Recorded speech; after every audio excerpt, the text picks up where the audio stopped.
Hi friends, good morning. Welcome to IXMB। I hope आप सब अच्छे हैं and you are preparing well for your examination. शुरू करते हैं आज का हमारा करंट अफेयर, जो कि है 24 Feb 2023। So friends, as you all know that I am always reminding you something or the other thing to read and study. So मैं आपको ये याद दिला दूँ कि फरवरी मंथ खत्म होने को कुछ दिन बाकी है and you should complete economic survey and budget in this month itself, because आपको तो बाकी बहुत सारा चीज़ पढ़ना है एग्ज़ाम के लिए। सो फ्रेंड्स, बढ़ते हैं आगे। सबसे पहले न्यूज़ की तरफ, वो है regarding El Nino. Ministry of finance का ये आया है, आ, उनका एक प्रिडिक्शन बाहर आया है which is saying El Nino risk for inflation farm output in India. मतलब रिस्क तो है। अब ये चीज़ आप समझो, अल नीनो है क्या। देखो, ये एक मेट्रोलॉजिकल इफेक्ट है। होता क्या है, कोस्ट ऑफ पेरू में जो मतलब वहाँ से जो पैसिफिक ओशियन है, वो पैसिफिक ओशियन के टेम्परेचर में बदलाव आता है ना।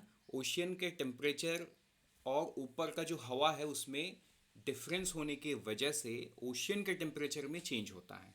And when this phenomenon happens, there is a deficit of rainfall in India. अब ये कैसे काम करता है, क्यों होता है, उसमें आप नहीं जाओ।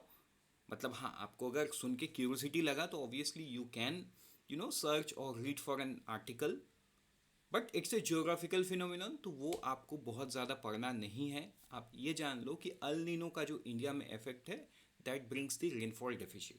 तो अल नीनो का इफेक्ट इंडिया में सिर्फ डेफिसिट इन रेनफॉल के तौर पे ही दिखता है। बाकी जो व्हाट इज़ अल नीनो की बात करें तो वो तो ओशियन का जो पानी है, मतलब सरफेस वाटर है, उसके टेम्परेचर में चेंजेस को अल नीनो इफेक्ट बोला जाता है। ओके। सो अगर अल नीनो के वजह से हमारे अल नीनो इफेक्ट हुआ पैसिफिक ओशियन में, तो ऑब्वियस सी बात है इंडिया में रेनफॉल डेफिसिट रहेगा। सो सिंपल सी बात है, तो मतलब मनसून में रेंस कम होंगे। अब क्योंकि Indian agriculture depends on what, depends on monsoon heavily, तो अगर रेन ही नहीं हुआ तो इफेक्ट क्या चीज़ में होगा, ऑब्वियसली एग्रीकल्चर आउटपुट में होगा। एग्रीकल्चर आउटपुट में हुआ तो सप्लाई चेन में प्रॉब्लम होगा, सप्लाई चेन में प्रॉब्लम होगा तो इन्फ्लेशन का रिस्क तो रहेगा। राइट। तो अब आप एक चीज़ सोचो, एक सिंपल से जियोग्राफिकल मेट्रोलॉजिकल फिनोफिनोन के वजह से इफेक्ट कहाँ तक जा सकता है, इन्फ्लेशन तक जा सकता है। कैसे, आपको मैंने समझा दिया। राइट। ये कमेंट किसका था, मिनिस्ट्री ऑफ फाइनेंस का था। अब हम बढ़ेंगे आगे। एक एक बहुत बड़े न्यूज़ में, वो है रिलेटेड टू अजय बंगा। अजय बंगा कौन है, ही इज़, मतलब ये तो इंडियन बॉर्न है, लेकिन अभी तो at present he is US citizen. Master card के CEO रह चुके हैं।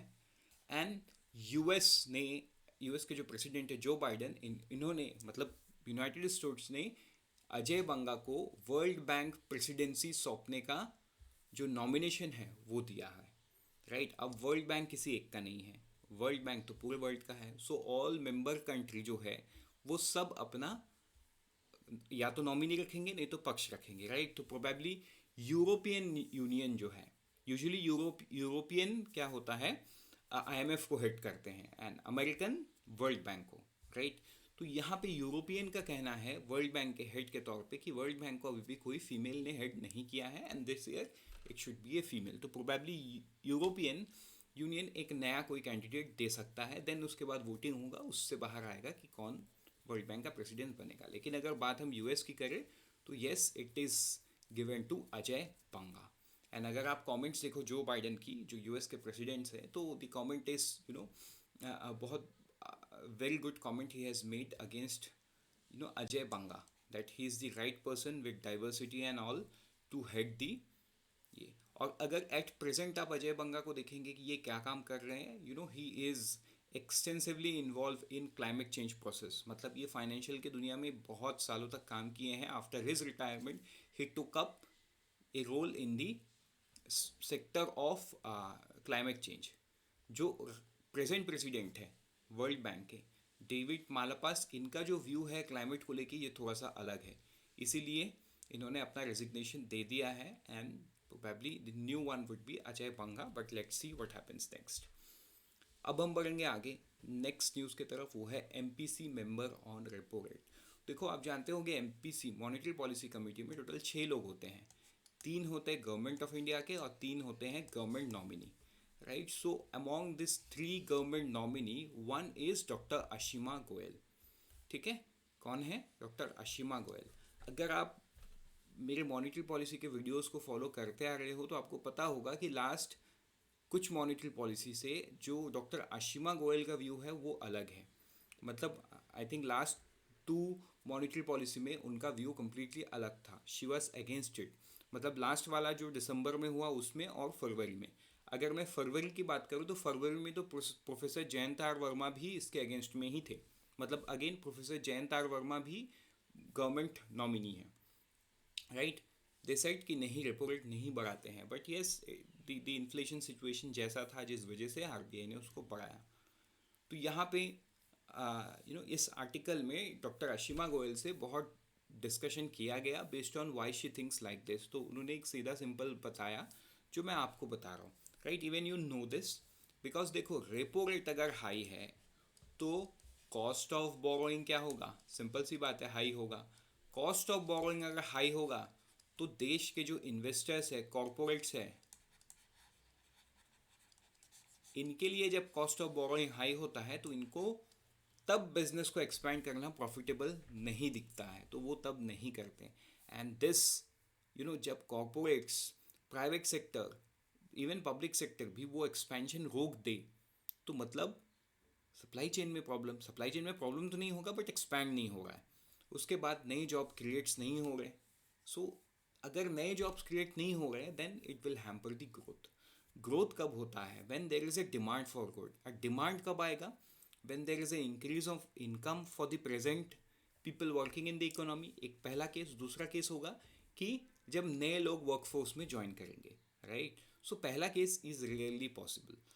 Second case is always happening. कुछ ना कुछ जॉब हमेशा ही क्रिएट हो रहे हैं. अब इनको और तेज़ी से क्रिएट करना है so that this new people can come and join the work force and spend in the economy. तो ये चीज़ आपको समझना होगा. And that was her rationale towards not increasing the repo rate further. Right. अब हम बढ़ेंगे आगे. नेक्स्ट न्यूज़ में वो है CAG एज एक्सटर्नल ऑडिटर. तो ये भी एक बहुत बड़ा न्यूज़ है जहाँ पे इंडिया का जो CAG है इनको एक्सटर्नल ऑडिटर सेलेक्ट किया गया है for international labour organization ILO for a period of 24 to 27. ठीक है. ये कहाँ पे बेस्ड है? ILO is based in Geneva. ये आपको याद करना होगा. This is very very important. अब हम बढ़ेंगे आगे. नेक्स्ट न्यूज़ में वो है लैब ग्रोन डायमंड्स.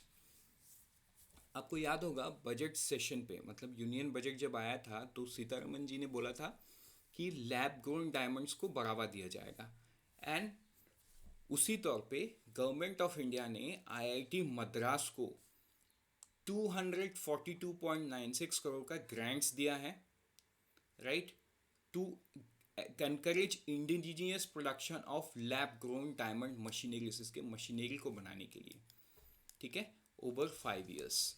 तो ये बहुत बहुत इंपॉर्टेंट न्यूज़ है. अगर आप मार्केट देखोगे तो मार्केट साइज है 1 बिलियन इन 2020, जिसमें से लैब ग्रोन रैपिडली राइज कर सकता है 5 billion by 2025 and exceeds $15 billion by 2035, which is a huge market. तो इस मार्केट को टैप करना है तो we should have that technology. तो IIT मद्रास को ये काम दिया गया है to make that machine and उनके लिए उनको ग्रांट दिया गया है 242.96 करोड़. ये आपको ध्यान में देना है. अब हम बढ़ेंगे आगे. हमारे लास्ट न्यूज़ में वो है जयपुर डिक्लेरेशन. राइट. तो आपको याद होगा हमने 2 दिन पहले न्यूज़ देखा था कि जो रेलवे प्रोटेक्शन फोर्स है and union of railways, right, international union of railways, इन्होंने एक वर्ल्ड सिक्योरिटी कांग्रेस कर रहे हैं. कहाँ पे? जयपुर. तो इन्होंने जो भी डिस्कस किया कि कैसे रेलवे प्रोटेक्शन फोर्स या कैसे railway networks, railway passengers, railway stations को प्रोटेक्ट किया जाए, उसमें सिक्योरिटी कैसी हो, ये सारा चीज़ का डिस्कशन हुआ है. एंड आउटकम जो है वो अडॉप्ट किया गया है in the name of Jaipur declaration. तो ये बहुत बड़ा न्यूज़ है. आने वाले दिनों में आप जैसे पेरिस एग्रीमेंट, क्योटो प्रोटोकॉल पढ़ते हो वैसे ही जयपुर डिक्लेरेशन लोग पढ़ेंगे. Right. Very important piece of news. Theme क्या था? Railway security strategy, responses and vision for future. With this We are done for the day. Let's meet tomorrow morning once again. Till then, unfold your potential and all the best for all the exams that you're preparing. And always remember, IXMB helps you prepare 50% faster. लेकिन सवाल है ये 50% faster कैसे? तो चलिए मैं आपको दिखाता हूँ कैसे. iXambi courses make your preparation 50% faster because of its 3 unique features. First, crisp content. These online courses are conceptualized and curated by the experts who themselves have cleared several government job exams. The whole syllabus is covered through short, crisp videos, followed by concept check questions and short summary notes in downloadable PDF format. To take care of your speed and accuracy, lots of practice questions are also there. All the contents are arranged in such a manner that you are able to learn gradually and effortlessly, and that make your journey enjoyable and your preparation 50% faster. Second, flipped classroom. To clear your doubts, we have live sessions where you interact face to face with the expert faculty and they clear all your doubts.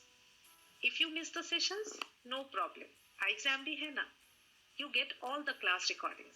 Each and every student is unique and has his own strengths and weaknesses. And the third feature takes care of this. Our faculty and mentors help you craft your unique and personalized preparation strategy. You can book one-on-one sessions with the faculty and discuss anything that you may hesitate to ask in the live class. Also, they analyze your mock tests. Friends, iXambi takes utmost care and effort to curate the course, which is just perfect for you and help you prepare 50% faster. The testimony of the 50% faster preparation is the huge number of selections in exams like RBI Grade B, SEBI Grade A, NABARD, SBI, IBPS, PO, EPFO, FCI, and many others, covering all streams like IT, legal, etc. Please visit the testimonial page on our website and listen directly from the successful candidates. Time is your most valuable resource. We follow ROTI principle, return on time invested. By preparing 50% faster, you are increasing your chances of selection. Thank you.